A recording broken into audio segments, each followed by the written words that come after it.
कल की दिन भर की मेहनत और रात्रि के विश्राम का फल होती है सुबह, और इसलिए सुबह सवेरे इस फल को अवश्य खाना चाहिए। कुछ अच्छा करने की ठाने तो वह भी अवश्य पूरा होगा।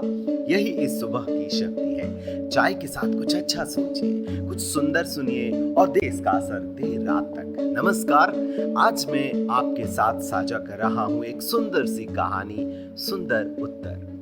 सियाबास नामक कस्बे में लखन प्रकाशी नाम के दर्जी की बड़ी ख्याति है। कोई भी उत्सव होता या त्योहार, उनकी दुकान पर ग्राहकों की भीड़ जमा रहती। वे जितने अच्छे कुशल दर्जी थे, उतने ही भले आदमी थे। लड़के लड़कियां मिलाकर कुल 4 संतानें थीं। जब जैसा अवसर आता, बच्चे अपनी अपनी तरह से अपने पिता के काम में हाथ बटाते। एक दिन की बात है, माता ने सबसे छोटे बेटे सूरज के हाथों पिता को भोजन भिजवाया। पढ़ने लिखने में जो था सो था, लेकिन उसके सवाल कभी समाप्त न होते थे। उछलते कूदते वह दुकान पहुंचा और पिता के काम धाम को देखने लगा। उसने देखा, बाबूजी कैंची से कपड़े को बड़े करीने से काटते हैं और फिर कैंची को पैरों तले दबा लेते हैं। जब सुई से तुरपाई कर लेते तो सुई को अपनी टोपी में खुरस लेते। सूरज बड़े ध्यान से ये कार्यकलाप देख रहा था। अवसर मिलते ही सूरज ने सवाल किया, बाबूजी, आप सुई को तो टोपी में खुरस लेते हैं, मगर कैंची को पैरों तले दबा कर रखते हैं, ऐसा क्यों?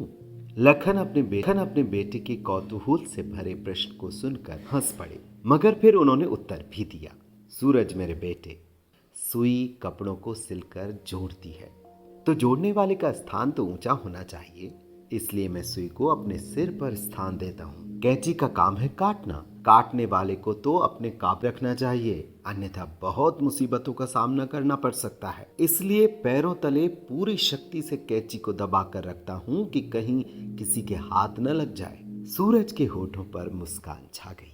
उसने माता का दिया भोजन बाबूजी के हाथों में थमा दिया।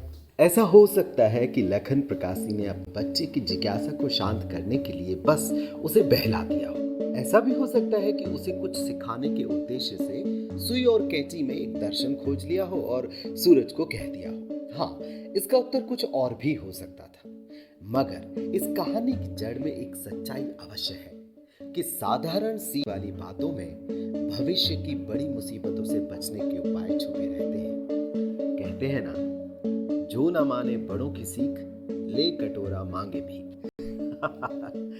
आपका ये दिन मंगलकारी कार्यों में बीते, वर्षों पहले किए संकल्प आज पूरे हों और आप सद्हृदयों के राजा बने। इन्हीं कल्याणकारी वचनों के साथ अब मैं आपका स्वरूप आपसे अनुमति लेता हूँ। नमस्कार।